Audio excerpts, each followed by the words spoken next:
Port and service districts. Can't Can't you want to take that? Leave this one on me. Oh, I'm sorry, it's Mike. Excuse me.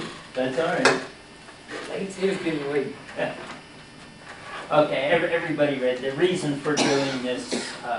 First off, let me start out with my greatest of thanks to Mr. Ken Murphy for going out and digging up all the people that the person that we met with and the information necessary. I think he did an excellent job.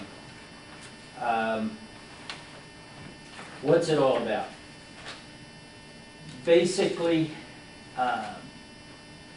we met with Mr. Barry Fitzjames, who is the county code enforcement engineer for Stafford County. It's with regards to the dam and the dam repairs that need to be done.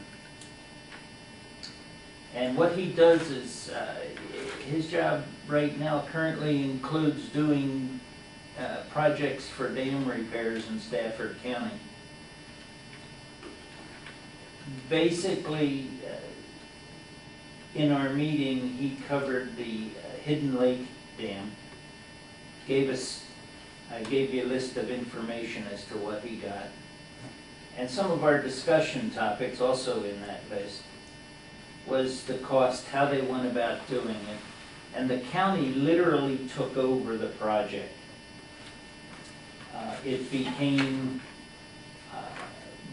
by the method of a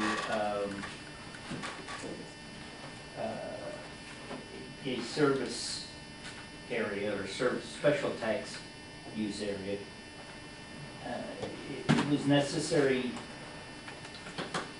for the people to ask the county by means of, let me get into my notes here, otherwise I'll forget what I'm about. They required the people of the Hidden Lake subdivision to submit a petition to the Board of Supervisors.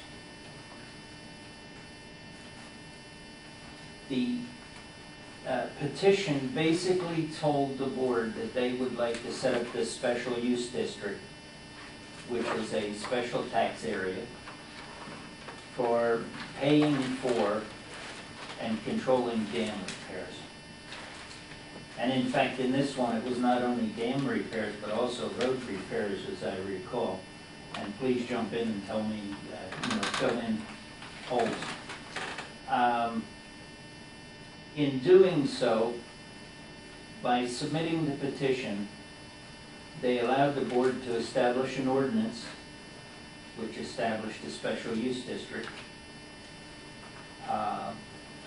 They also created a resolution that appointed a committee, a special advisory committee for this service district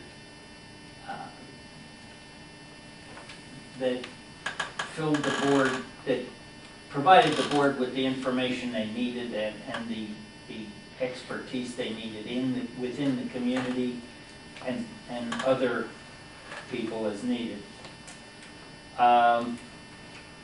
Some of the discussion topics we hit were the cost to the homeowners, the size of the subdivision. There were 200 homes in the subdivision.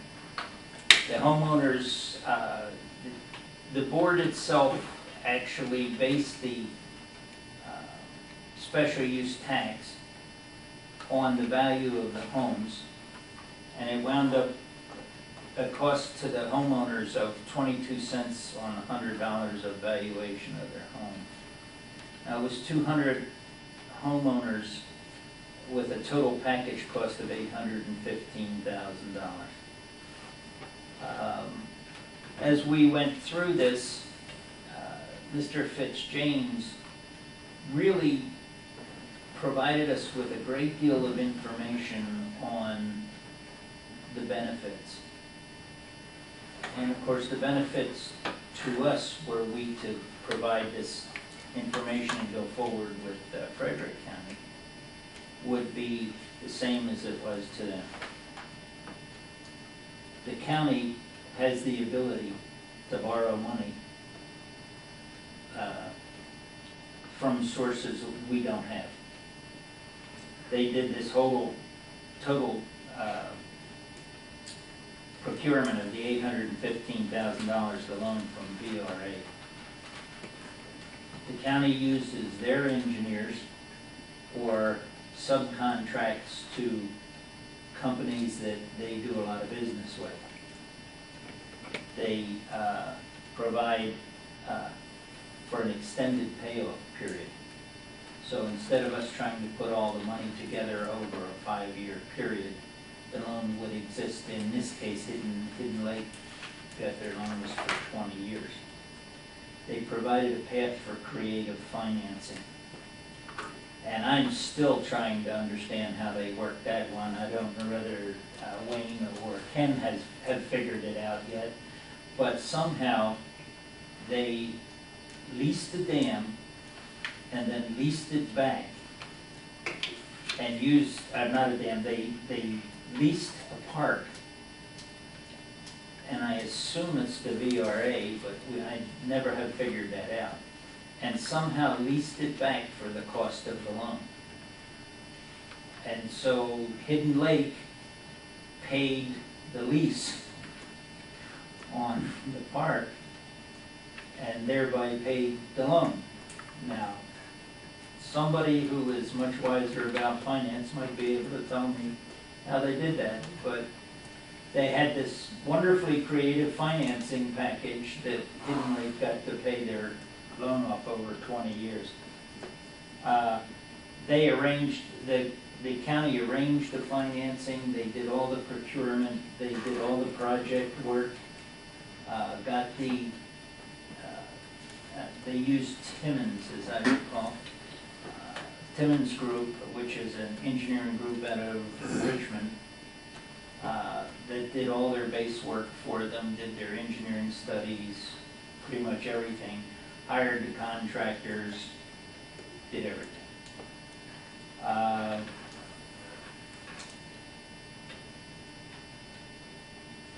They told us that there was a separate tax bill, so when you receive your tax bill at the end of the year, you would have another, a separate bill for the special use district. The big thing that came to mind after that was once the petition was received from the county, there was no referendum necessary in the community.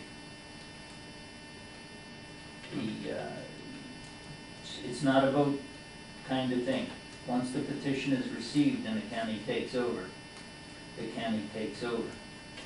One of the big advantages was the ability of the county to collect taxes versus the ability of Lake Holiday to collect assessments. I think your track record is a little stronger.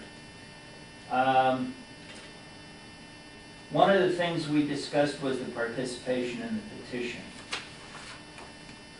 According to Mr. Fitzjames, there is no legal requirement for the number of people who had to support the petition.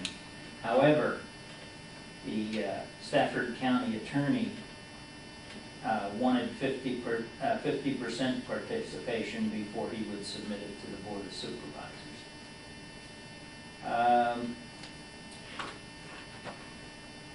He did say that bid offers to private individuals such as ourselves versus to the county, they tend to be a little higher. Bid offers to the county tend to be a little higher because the county requires, this is a discussion point we've had, more insurance.